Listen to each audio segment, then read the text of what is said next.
ज्ञान रूपी प्रकाश हमें प्रदान कीजिए।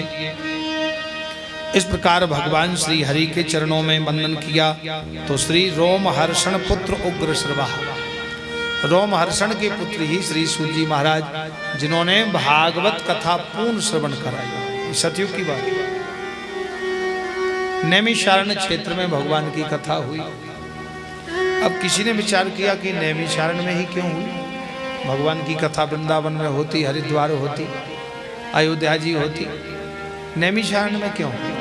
तो बोले प्रत्येक युग का तीर्थ प्रधान है।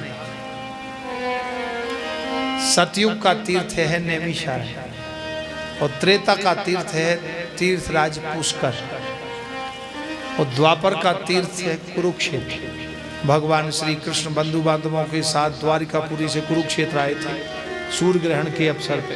तो सूर्य ग्रहण पे बहुत भीड़ होती कुरुक्षेत्र में, ब्रह्म सरोवर में। वो भगवान ने द्वापर में तीर्थ में वहां पूजा की।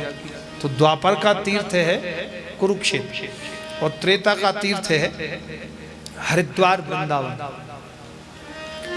बद्रीनाथ सतयुग का तीर्थ, लेकिन सतयुग में भी आज यहाँ विद्यमान वो शक्ति है। कितना भी हारा थका आदमी आवे, कहीं से भी आवे, दिल्ली से, बंबई से, हरियाणा से, वृंदावन से, कहीं से, यहाँ बस आ जाए, आने के बाद फिर वो बीमार नहीं हो सकता, बिल्कुल स्वस्थ रहेगा। इतनी शक्ति यहाँ के परमाणु में। और तप्त कुंड में एक बार स्नान कर, तो बद्री विशाल की कृपा। हमारे डॉक्टर साहब कहाँ गए? बैठे हैं। हाँ, उषा जी नहाई तप्त कुंड में, थकान दूर हो गई। उससे पहले चक्कर आ रहे थे बहुत ज्यादा, बता रही थी महाराज जी बहुत चक्कर आए, बेहोश हो गई। तप्त कुंड में गोता लगाया, बिल्कुल ठीक हो गई, कथा सुन रही। देखो बैठ, हमारी सुषमा जी आई, सुषमा जी को भी साथ में थे, तो थोड़ा सा ऐसा हो रहा था, चक्कर सा आ रहा था। हमने कहा चलो बद्रीनाथ जी सब ठीक करेंगे, वो उन्होंने ही तो बुलाया सब। और जैसे यहाँ आए थोड़ा सा जल वल पिया, बिल्कुल ठीक है, कथा सुन रही। सब यहाँ बहुत पावरफुल एनर्जी, इतनी दिव्य एनर्जी है, इतनी शक्ति है, ऊर्जा है।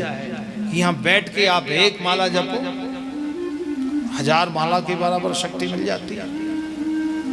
इसलिए विशुद्ध भाव लेकर के यहाँ आके अपने विशुद्धता से भजन करें। जिस तरह से जैसा भगवान का प्रसाद मिले उसको पाया, 1000 गुनी शक्ति मिलती है। और ध्यान रहे, यदि आपने किसी को गाली दे दी तो 1000 गुना उसका फल है। एक माला जपी तो 1000 गुना फल है, और एक यदि किसी को गलत बोल दिया तो उसका भी 1000 गुना फल है। इसलिए अच्छा अच्छा बोलो, अच्छा अच्छा करो, यहाँ से अच्छाई लेके जाना है। बुराइयां तो हम अपने घरों में भी करते हैं, इसलिए यहाँ की अच्छाई हमें घर में भी अच्छाई फैलाना है। हम अच्छे के लिए तुम आए। कई तरह के भाव आते हैं सबके मन में, क्योंकि ये मन का स्वभाव है, तुम्हारी बात नहीं है, सबका है। संकल्प विकल्पात्मकम मना।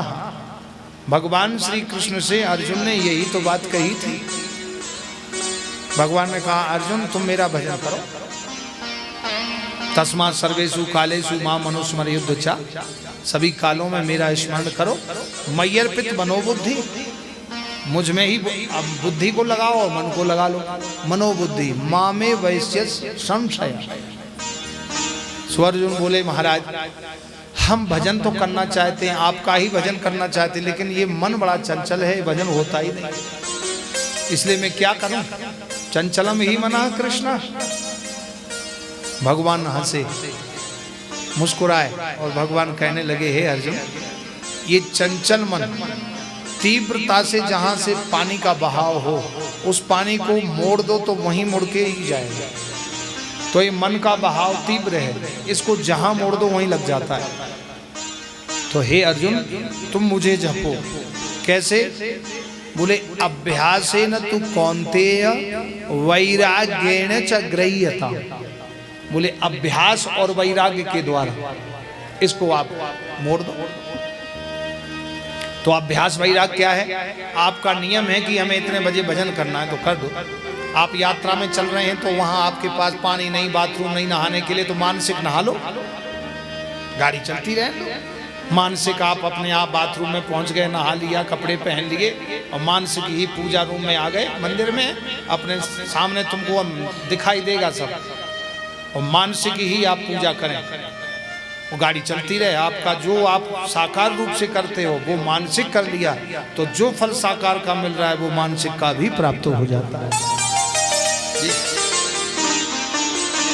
तो भगवान की 3 प्रकार की भक्ति है, शारीरिक, मानसिक और आर्थिक। शरीर से भक्ति, मन से भक्ति और धन से भक्ति। तो मन से भगवान को भोग लगाओ तो भी स्वीकार करते। ऐसे भक्त था, भक्त भगवान को कथा सुनी।